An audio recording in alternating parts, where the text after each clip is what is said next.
Okay, thank you everybody. Here we are for the last meeting of the year to talk about the LTP. Joint development briefing. Can we all please stand for a karakia, please? Whakatahi te hau ki te uru, whakataka te hau ki te tonga, kina ki uta, kia mā taratara ki tai, he ake ana te atakura, he teo, he huka, he hauku, ti hei mauri. Thank you very much. Right. Welcome to this final and public draft of the long-term plan briefing for the year. Today, we will recap key parts of the process, including the joint development process, context, and importantly, the current draft rates position. I'll ask Mary to present her recommendations. I am proposing to include all her recommendations into the draft LTP as a starting position, except for the 5 recommendations where I think we need to give guidance one by one today. These recommendations are the ones where we think there should be public discussion leading to our guidance. There were originally 8 recommendations for today. I have asked Mary to publicly brief us further in January on the resolutions to do with the Capital Endowment Fund and changes to Pacific contestable funding schemes. Having reflected on these and spoken to colleagues, I think we need more information before offering guidance. By the end of the day, we will have made public all our guidance to staff to date. I'm taking this approach because Mary and the team have been through this guided by our letter of expectation, and I accept their professional advice. Staff need certainty to do their work, so I want to capture the consensus guidance where it exists. There may be some recommendations where general view is not to accept the recommendation. If so, we will give that guidance. I remind everyone that we are providing guidance to staff so they can build the initial draft LTP to debate in February the 14th, leading to a draft for public consultation. So no decisions are being made until February the 14th. And I will say it again, so no decisions are being made until February the 14th. I encourage you to consider amendments where you disagree with any recommendation added into the draft today. And for other matters you want to consider on February the 14th when we make decisions. Staff would be grateful if proposed amendments were registered by the 20th of this month. This is to allow staff enough time to provide sufficient advice for proposed amendments to be properly considered in the draft LTP adoption meeting on the 14th of February. There is a risk that the amendments submitted after the 20th of December may not allow adequate time for staff to provide advice, particularly if they are substantive. So get them in early, please. I'll now hand over to Mary. Thank you. Thank you very much. Just to recap again. Great. Okay. Sorry. I was thrown by a slide that's not in my pack. Sorry. Just to recap again that the process to date, as the Mayor said, was based on the letter of expectation that was issued from the Council. There's been a number of extensive briefings between July and December around this, and a lot of both public briefings and information provided. The focus has been largely on both CapEx and OpEx. In the capital works, it's focused on what is a program that is deliverable and affordable, but also is in line with the infrastructure strategy about looking after our assets and a number of other key drivers. There has been what matters most pre-engagement, which indicated some of the priorities that the community fed back to us. And in this LTP, there's also been an increased focus on mana whenua community boards and also on climate resilience. We have had, as you know, public briefings that have been recorded and live streamed. So there's been an extensive amount of work and debate to date around this. I probably don't need to recap on this, but this is just noting that what we are grappling with, both you as the elected representatives, mayor and council, and also the organisation is actually having a LTP that is affordable for the ratepayers. And that is just noting that the ratepayers, whether they are households or whether they are businesses, are grappling with economic challenges and rising costs, just as we are. So making sure LTP is affordable, but at the same time delivers the services that the community wants. So that's a constant trade-off and a constant challenge. Christchurch City, like all councils across the country, are facing significant rate increases, and that's driven by inflation, interest and insurance. And I will touch on in the next slide just how our rates increase compared to some of those around the country. We're also, with that, facing things that are outside our control and a number of non-controllable costs. The other point that we have debated and discussed is that actually there's not a uniform view across the city about what's important. So what one person may think is essential, another person might think is nice to have. So there's that constant trade-off and challenge that you have as councillors in making decisions. But also we have, as we build this, are mindful that the indication from council has been for a rate increase somewhere in the vicinity of 9 and 12%. And that's debate whether that also includes or excludes the cost of Te Kaha in those first 3 years. So the current position we are at the moment in terms of the LTP, and particularly those first 4 years of the LTP, is where we're currently at is a 13.38% rate increase in that first year. If the CE's recommendations that have been discussed with you, put to you today, would decrease that rate increase by 2.1%. So you would have an 11.3% rate increase in that first year, 10.9 second year, 5.4 third year, and 5.3 in the fourth year. That would be represented as 8.6% increase in base rates and 2.7% increase caused by the Te Kaha, and that's mapped out across the four years. And just to put that in context before I go on to the impact if we don't get the dividends we're expecting on that, is do want to just note across the country the comparison and rates of that. So we have Auckland signalling so far 7.5 in the first year plus an additional 30% increase in water care bills. We have Hamilton indicating 25.5%. We have Hutt at 15.9, Thames Coromandel at 14, Wellington between 15 and 20% increase, and a number of the other smaller ones, 16.5, 13 point thing. So this is, you can see that thing about pressure on rates across the country at the moment. So while this may seem like a shock, it's actually low in comparison to some of the councils we're facing. Just to go on to, well, we have a 11.3, there is the risk about dividends. We are having really constructive discussions at the moment with our companies and our holding company about potentially the dividends. If we don't secure the dividends we expected, that would actually push both that base rate, or push the base rate up, and then there'd be the Te Kaha rate. So, what? Yes, they do. They're having across the board good conversations. Yep. So,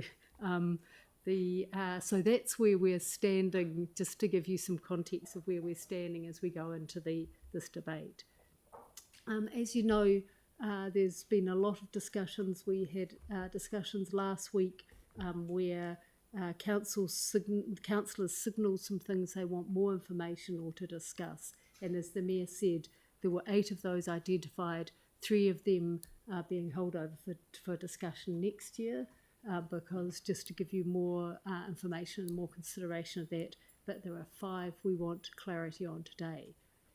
Now, just also to reiterate, this is only to build the base budget and the base LTP. There will be room for discussion about that next year, where councillors can look at things, substitutions, bringing things in and out, but we need to actually get to build that LTP and that base budget, so we can actually really see where we're at and have some clarity. So we are intending to just move through the 5 that you have identified and try to get some direction of for the base LTP that we are building for further discussion, whether you want this in or out.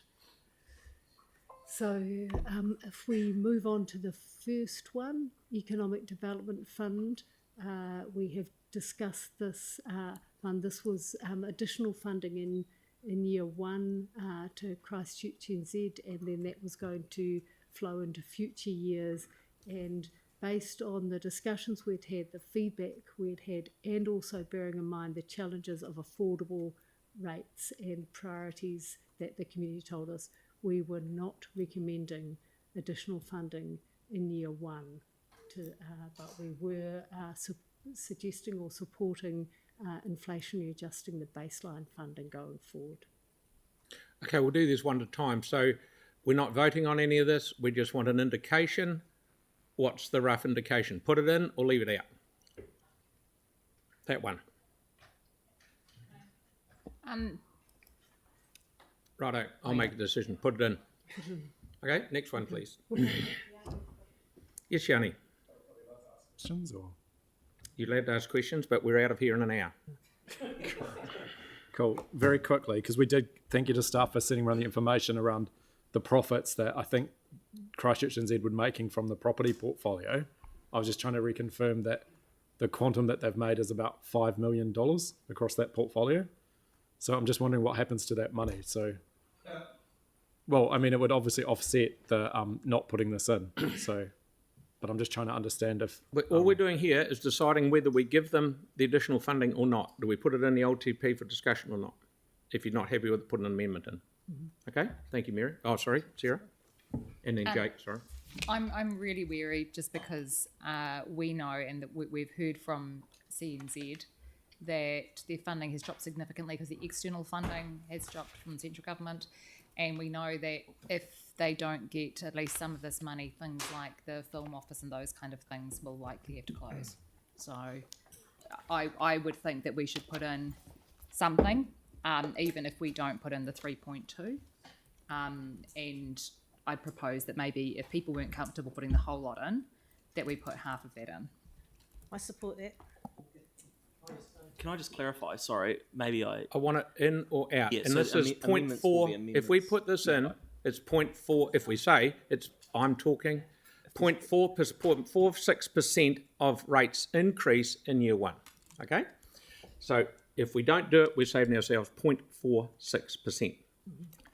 And so we could come back with, because it will be, the council could give some indication to Christchurch NZ that you do not want the Antarctic Centre and film reduced, and and get some information back from them about how they tend to address that. So we could have that discussion in the new year. Yeah, no, it's just, I mean, the thing for them to do would be to concentrate on the things that are core and best, bang for buck, and the indication from them would be that those particular ones are the least worthy of the lot and would be the and if you're going to do evidence-based, then but if they did close the Antarctic office, what would that mean for council? Because we would need to pick that up because we used to have that, so we'd probably need some staffing at our end.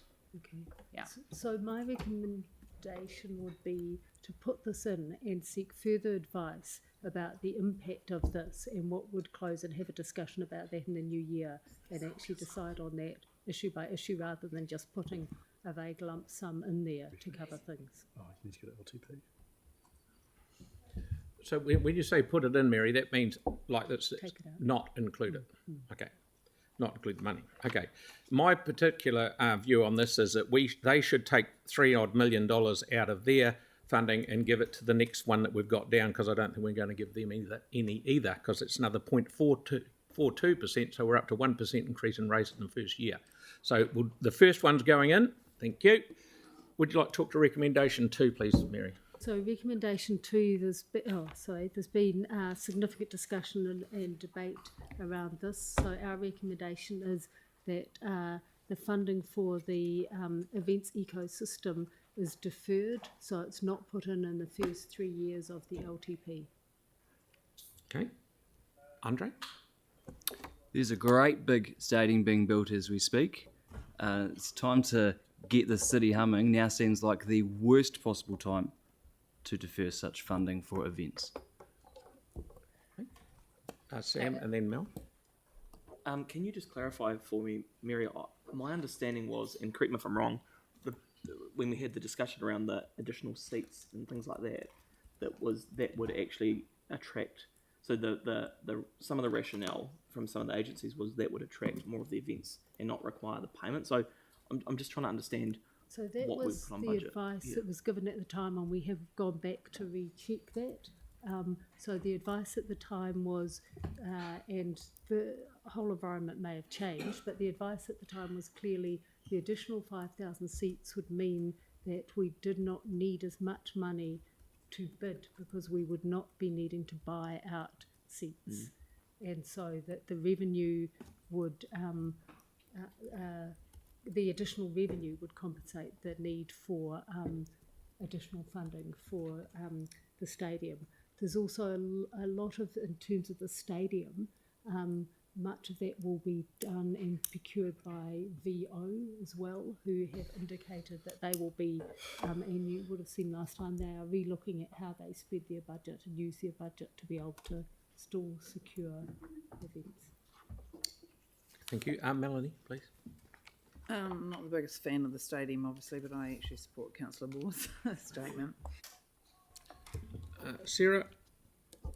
Yeah, I mean, the numbers in the stadium, the information that we had at the time when that was upgraded was that would potentially mean going from 36,000 to 41,000 for concerts. That is actually no longer the case.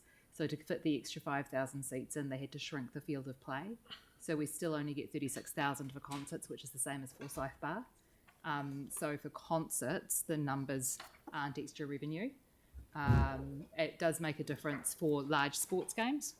So there's an extra 5,000 seats there, but we were also told that it would probably be only maybe $100,000 difference. We would still be having to bid for the All Blacks and those kind of things.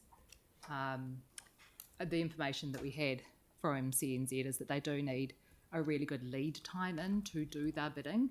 And I think it would be foolish if we built a huge stadium and then had it sitting empty for the first year. Could I just clarify that, because we did check that, is while you need lead time, both VO and Christchurch NZ will need to know the money is in the budget, but you actually don't need to hand over the money in those first years. So if you're thinking about the stadium and funding for the stadium, it's actually the payout happens in the year that the event happens. So it certainly wouldn't need to be in the years, in my view, for the stadium before the stadium's built. So I did send through a specific question that was asking what wouldn't happen if we didn't do this. Did we get the answer through to that? I haven't seen it. Was it really silly? James? Can you just help me out with this, Mary? Mine, obviously, there is still bid funding that's going to be available, but I just want your take on this. My take would have been that the new facility itself is going to be shiny and exciting, and I think there'd be a fair argument that it's going to sell itself for the first few years. So intuitively, I would think that if there's going to be money on budget or additional money on budget for that, when it's no longer the shiny new best thing in town, or is perhaps when it might need that assistance. Is that part of the reasoning around the recommendation there, or am I wrong with that? Largely the reason around the recommendation is the feel that we'd got from councillors in previous feedback, and also about the affordability issue. But that is one of the issues as well, that there might be. But we do have Nigel here who can talk to the events fund if need be as well, to give some more information about it. I guess what I just want a bit of a steer on is my intuitive feeling that when something is new and is open, there's going to be real buzz around that, which has value associated with it. You know, you can look at Forsyth Bar, and everyone wanted to be there for the first few years. Is there any truth in that? And if I'm off the mark, then, you know, I'll probably relook at it. But if I could get a bit of a steer on that, if there's value associated with that in terms of attracting bids. Yeah, I would be talking from very old knowledge, so 1980s. But so we could come back with some information about that. Yeah. Okay. Yeah. So, but for what it's worth, Hang on. Yeah, right sorry, now, Kieran. I'm supporting the recommendation there. I think. Okay, now I'm going to do 2 more questions, that's it, because we're not going to be here all day talking about something that is just a guidance to go into the long-term plan. We've got to get on with life. Tyrone had his hand up next, and then it was Aaron. Oh, sorry, Mr. Mayor, I didn't actually have a question. I was just going to make a statement about how Christchurch NZ keep on delivering and delivering and delivering for us. So I'm supportive of it, but it wasn't a question, sorry. Aaron? Yeah, just around the number changes in the stadium, I'm not clear on that, and given that Carolyn from VO's in the room, can we get some clarity? Is that all right if she just answers whether there is a reduction in the capacity for concerts or not? Okay, one thing we've got to remember that this ecosystem funding is not all the stadium. There's a shed load of other stuff that they put. Absolutely, but it was said that the stadium's now smaller for concert capacity. I just want clarity on that, if clarity's in the room. Okay, so, Mary, I'm just, being that this is just under another 0.5% of increase in rates for the first year, I think we should put it into the long-term plan with your recommendation that we defer ecosystem funding until year 4. Okay, chuck her in. So, and we can come back with advice about whether we need to move that in, move it back in earlier on. So it may be year 2 or 3 rather than year 4. So we'll come back once we've done some modelling. Okay, do you want to talk about number 3, please, Mary?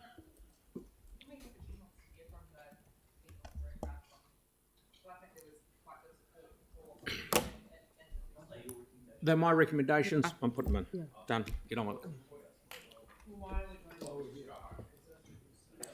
Number 3, Go please, home Mary. whenever you like. Do an amendment. Okay, so Capital Endowment Fund, we're coming back with some more information about that, and the funding is that you've asked those 3 issues you asked to defer till next year to discuss. So I'll just, so I don't slip through that, it was the Capital Endowment Fund discussion for next year and contestable funding discussion for next year. Yep. Mayoral Forum Climate Change Resilient Funding. As you know, this is the funding that the Mayoral Forum confirmed that the councils will put into a climate change, climate resilience funding. So, and that's the council's allocation that we have proposed including that because it's been voted on at the Mayoral Forum, and it would not be appropriate to step back from that now. It's pretty straightforward. Yanni, would you like to? Sorry. I've read through what it's funding, and it seems to be really duplicating a lot of stuff that we already do. So I wonder whether, like, you know, we've got a sustainability fund, which is funding community-led action around climate change, and yet this is exactly what this fund and the information we've got enable and support community-led climate action. So I'm just not quite sure why we would be funding this when we've already got existing funding sources to do the same thing. So I don't support this. I think we should retain the funding ourselves and use it through our existing grants, especially if we're considering cutting our existing grants. Yep, all right.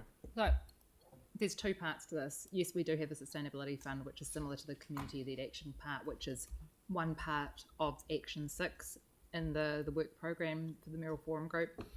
The other work is all collaborative, how we do this together work. So even if you didn't want to fund the specific funding stream for action, then the actual collaborative work where we work across boundaries on things we can do together and have shared understanding of stuff is valuable. Just saying. It's on top of us where we'd like or not. So I'm thinking that we should, it's very little money, it's 0.01%, that we should put it in because I agree with all the other mayors at Canterbury Mayoral Forum that we do the same thing. So it's, and they're throwing their effort behind it as well. So you can put that in too, please, Mary, with your recommendation. So the coastal hazards OPEX funding. So we are proposing to defer this to year 4. So you would have seen from the discussion this week that there is some work, additional funding put in for some preparatory work around coastal hazards. There will be some more emphasis on this from our resilience teams, but actually a large amount of additional funding, we are suggesting deferring that to year 4. Yeah, certainly, Pauline. When are we going to get a figure on that? Because it's a bit difficult to make a comment. Pardon? So Or where is it?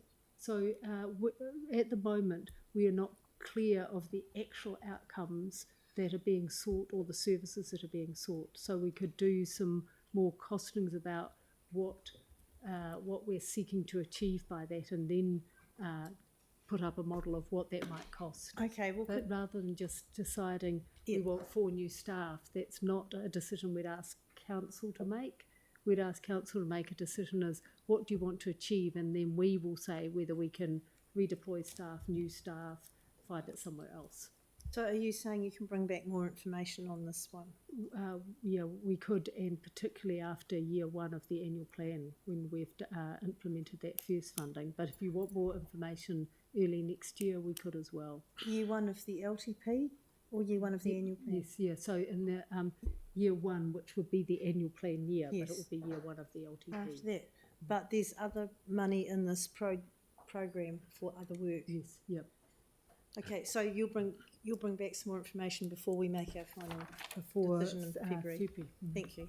When it could be also a topic that you put in as an identified topic for consultation in Yes. the LTP. When the draft LTP goes out for consultation, it could be a particular question that's asked and an option that's put up in Yeah, that LTP. I support that. Okay, Yanni, please. I was just wondering if we still need to do this, given that the mayoral funding that we're giving is going to help the public understand climate hazards and risk in Canterbury and support evidence-based decision-making and improve regional resilience. So just trying to understand if we just need to do this or whether we just let the mayoral forum do it.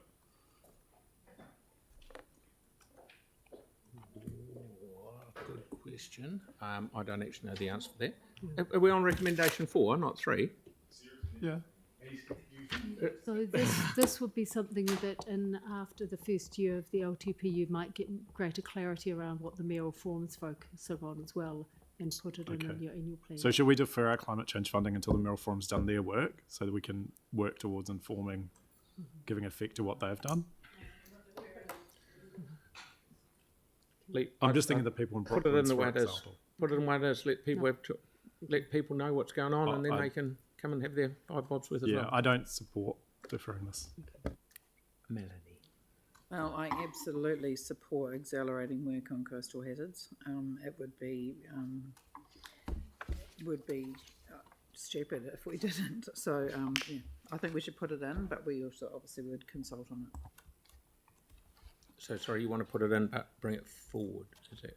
So We are already doing work. We're not talking about stopping doing any work we're doing on coastal hazards. We're talking about accelerating the work that we're doing and knowing that the land is dropping and the sea is rising and the land is dropping faster than we knew before. We should hurry up and do this.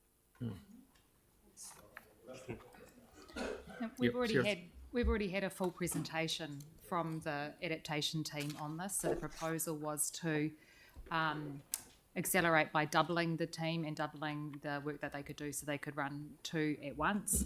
They'd worked out that was going to cost $1.6 million. So we've had all of those figures in the past and the proposal through in the past from the team, and the details being there in the past. And like Melanie said, we can't afford to wait. Our communities can't afford to wait.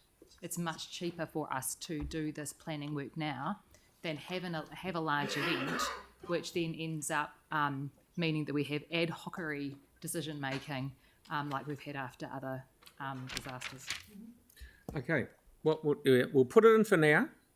We'll consider it again with further information on the 14th of July.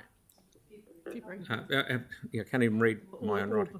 Or February. before February will that. do. because we'll get clarity about what you're seeking to do and whether we can redeploy other resources to do it rather than necessarily increase resources. Okay, as long as we know where those resources would be coming from. So, for example, our community governance teams are incredibly stretched already, and this is expert work that they wouldn't be able to do on top of their other stuff, and I wouldn't want those teams decimated.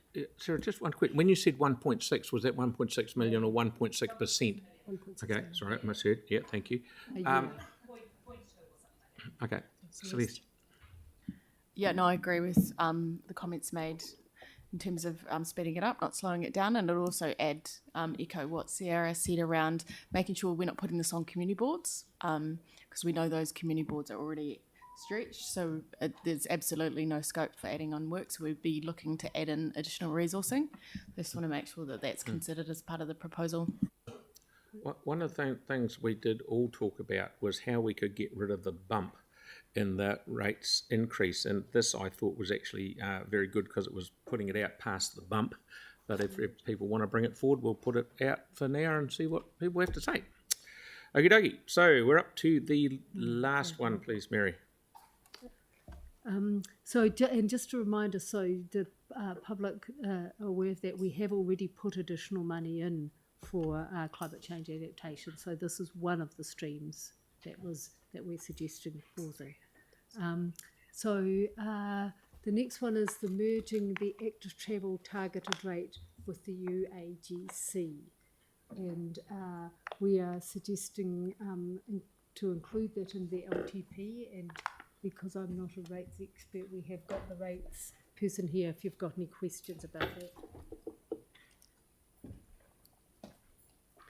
So are there any queries? Any questions about this? Yeah. Aaron, yeah? Well, what got support the other day for it to be included as not this, that it was that the active transport levy reflects what we're spending in that field, so people can see the value and what they're putting their rates money into.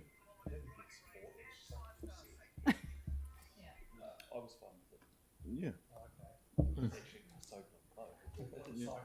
Some advice from Andrew. Yeah, it was just part of it. Yeah, our transparency policy. Go on, we can.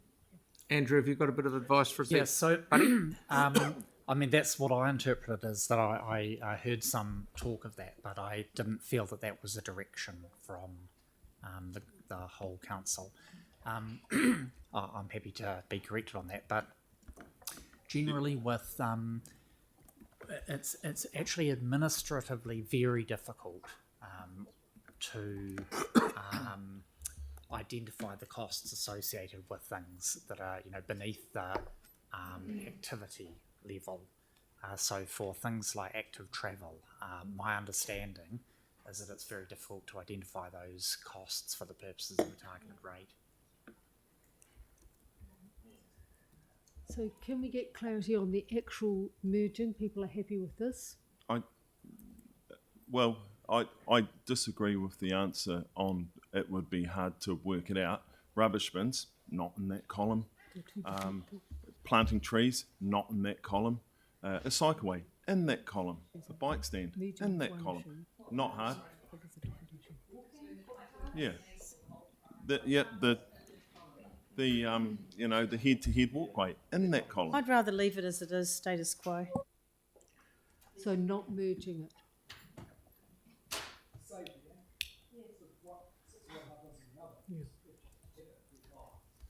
I'm happy with the staff proposal. It makes no difference, literally whatsoever. So if it tidies up a bit of paper that gets said 4 times a year, do it.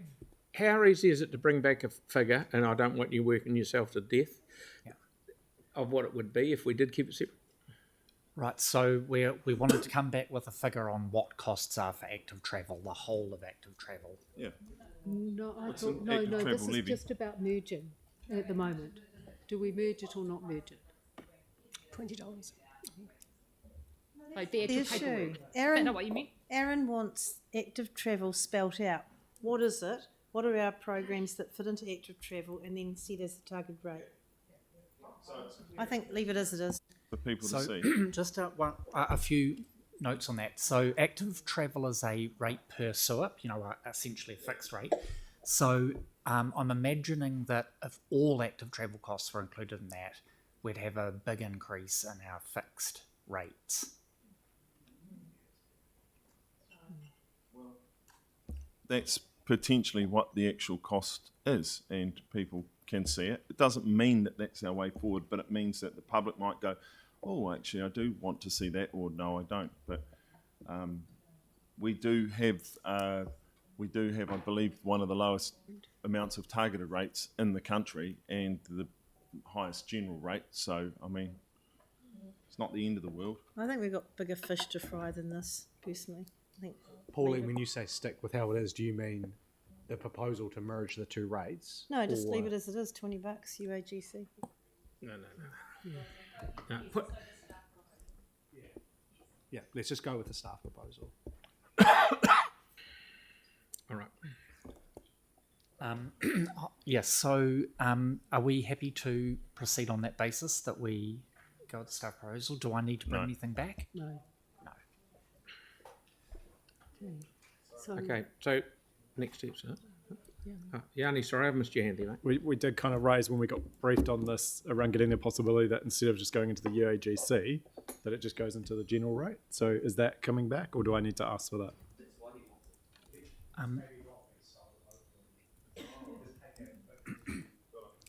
Well, what's the point in having briefings? Jake's got an amendment ready to make it a wealth Can tax. I just add one thing into that? Sorry to Quiet, guys, interrupt. just listen. But we will be at some point bringing to you a proposal for the UAGC. I mean, what we are normally doing is we increase the UAGC in roughly the same amount as our average rates are going up. So, if we have a 13% increase, for an average house or whatever, then we'll probably be recommending a 13% increase in the UAGC. So it's kind of at that point you will get an opportunity to look at it rather than doing it through this way, if that makes sense. One of the things, all morning we've been hammered by some people that we're not being transparent enough, and I think that what Councillor Kearns suggesting gets it out there and goes, right, there it is. If people are happy, unhappy with it, that's what it is, rather than hide it under the other system. But it's my 5 bobs worth, but we'll put it in. Yep. Yep. Yeah, it doesn't change. Okay. So next steps. While we're on rates, we did just want to have a discussion around your desire to communicate the cost of Te Kaha to ratepayers. So this was the idea of actually having the base rates and the Te Kaha cost. And our recommendation is that it's not actually put in as another targeted rate because of the administration of that and the complexity of that, but it is actually put in a very clear, communicated in a very clear and visible way, so people are very aware of this is rates and this is the cost of Te Kaha for the years the costs are hitting, rather than actually having it as a targeted rate. Oh, so It makes no difference to the ratepayer. It's just about the complexity of an additional rate. Yeah. So it'll make it's just another line, but if you put it in the way you said, it just makes life a lot easier for the guys doing it. Okay, Sarah. So it would just be a line sitting underneath the box that goes on the back of your rates bill that itemises things. It would just be a line sitting underneath that saying, the cost within your rates of Te Kaha this year is. I don't think it would be. So our proposal is that it wouldn't go on the assessment itself, which is I think what you're talking about. Yeah. But rather, what we could do is have a link to a website where people could look it up. Our issue with making it a rate is it just increases the complexity of our rate system. Oh, no, I'm not saying it, but the Mary is saying you'd be able to communicate how much it was. Yeah. So even if on the actual rates assessment form, the rates invoice that comes, we were able to have a sentence that says for the average household this year, the cost of Te Kaha is this. I would rather need to than, check rather whether than that's actually possible. rating. Our assessment form is very highly IT'd into oblivion, and I would need to check where that would go on the assessment form, and bear in mind that the assessment form is very kind of esoteric. You have to stare at it for a long time to Yeah, let yeah. the magic Just to be come clear, through. that we have put a query through around that very thing about how would we visibly display it. Yeah, So we it's can just cover that the ability to have that really transparent is really key, and for many people, just flicking somewhere else to go and have a look would be, a step too far. Okay. If I could just add that when the rates notices go out, the assessment goes out for the first time, there's a bulletin that goes out with it and explains what all the different rates are. So it certainly could highlight it in there. Yeah, So it wouldn't as be long as part of something the goes rates out assessment with itself, but it'll be like a newsletter type thing in there spelling out the rates. It So we goes with could- everyone. Perfect. Thank you. Thank you. Brilliant. Great. Okay, great. So are you happy with that? We will come back and identify how we are going to successfully communicate that. Ty? Great. Is there any way that we could encourage people that sign the petition to donate extra, and that would go to offset the rates of the 370,000 people who didn't sign the petition? That could be said this morning, couldn't it? That'd be a high Anyway, we ratio move. on the Thank you, Samuel.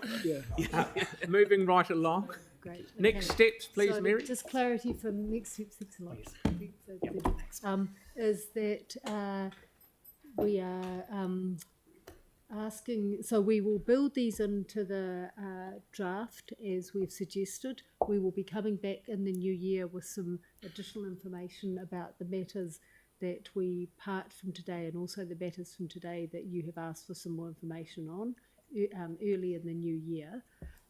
Before then, we're asking councillors to, by the 20th to December, to flag any other amendments that they would like considered, so we can get some information together on those. And we have briefings identified for late January to get some more information and some additional advice through on queries in late January. On the 8th of February, our draft needs to go to our audit and risk meeting. And then on the 14th of February, the actual draft LTP will be debated at council along with the consultation document. And then it's proposed that we are out 1 March to 5th of April for community consultation, and then adopted in June. Brilliant. Now that's the timeline as it runs at the moment. We may, by the new year, need to come back with some slight variations to that date, depending on Audit and Risk Committee and the Office of the Auditor General and some other timing, but that's the potential flow from here. Okay, thank you. Sarah? Sorry, just to flick back one. Just looking back at some of my notes, and one of the reasons we looked at the targeted rate for Te Kaha, or separating it out, was that if we got external contributions of any sort, it wouldn't just be going into the general council pot.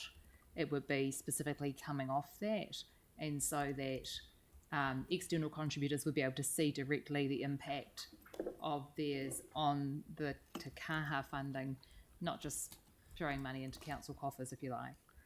As well as it being for residents seeing how much they were contributing. Yeah, we could definitely display that, because in the second year, the Te Kaha rates component would potentially drop. We could, we'd vary our rates and we'd display it differently, the split.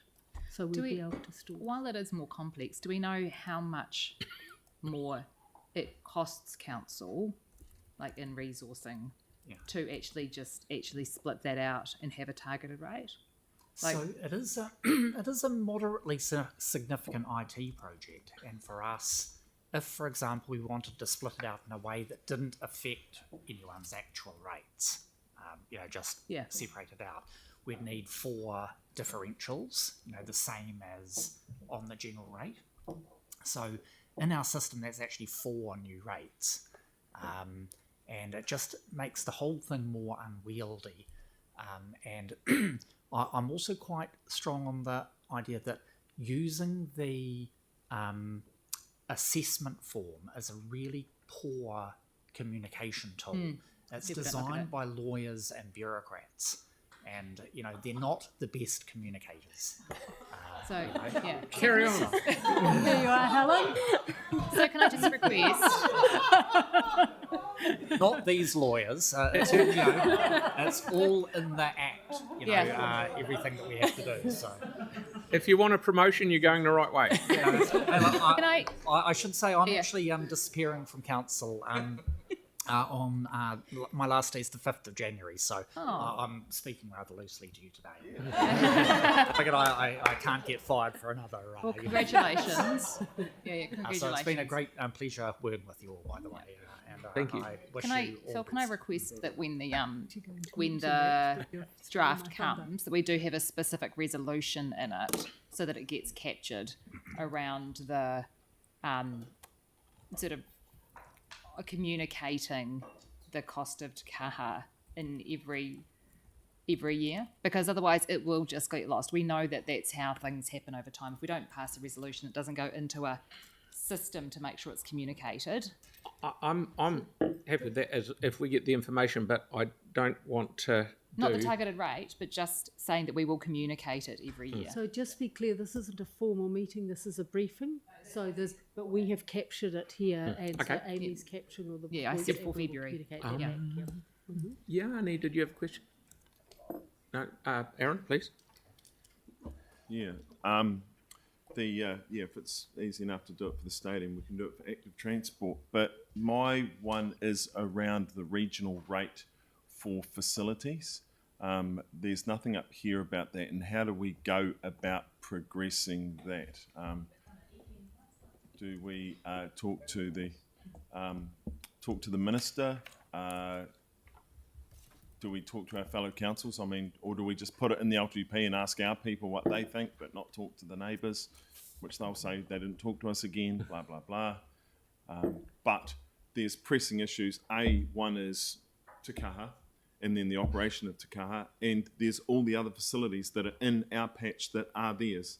Our town hall is their town hall. Our Arana Park is their Arana Park. Our ferry meet is their ferry meet, just like the museum.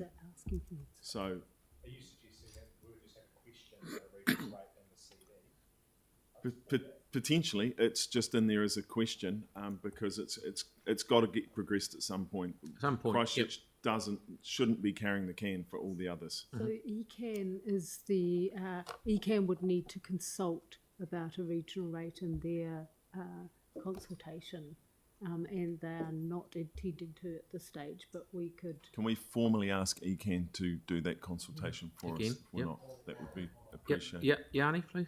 And then Jake. So I was going to suggest that actually we've got a good mechanism, which is through the Merrill Forum. So if you look at the climate change information that we've got, we simply use the Merrill Forum to ask each of the partner councils to contribute. There's a ratio formula set out in there, and I'm sure given our generosity around climate change to support them doing their work, that they would also reciprocate and give to us to do to build regional facilities which benefit them. So can we, originally, quite a few years ago, I think it was about 2018, the Merrill Forum was expecting to get a presentation around the stadium and who was going to pay for what was going to be discussed. But I don't know if that's progressed, but it would be good to progress it. So are we able to get advice on how we could approach the Merrill Forum? Yes, we've got it noted. Okay, thank you. And not lastly, Jake. No, don't end up, Jake. Yeah. Hey, well, I'm actually going to say something that kind of backs you up, so don't be so cynical. Mary, if we were to ask that question in our CD, is that information ECAN could use as part of a decision that they would subsequently make? Because they would need to put out and we know all about appropriate proposals. So we'd need to actually have worked out how that rate would work, what differential there'd be, and how it would be targeted, etc. So they would need to put formal consultation out. It couldn't influence them in the first But year. us consulting on it couldn't tick their consultation box. No, for absolutely simpler not. Words. No. It certainly put pressure on them, though. Okay, so what have we got next, Mary? Is that about it? That's it. Excellent. Oh, we got an appendix. So the rest of it that we sent out in the pack was the other proposals that have been discussed and agreed to. So that was just for information. So that's it from us. Thank you very much. That's the end of the year. Yeehaw. Yeah, fair enough. I'll make a note of that. Right. Okay, so on that high note, we'll finish with a karakia. Kia tau te rangi o te rangi. o te iho nei, o papatua nuku o tā kato nei, o te tairau i ahi nei, ki runga i a tātou, tihei mariora. Thank you very much. See you next year.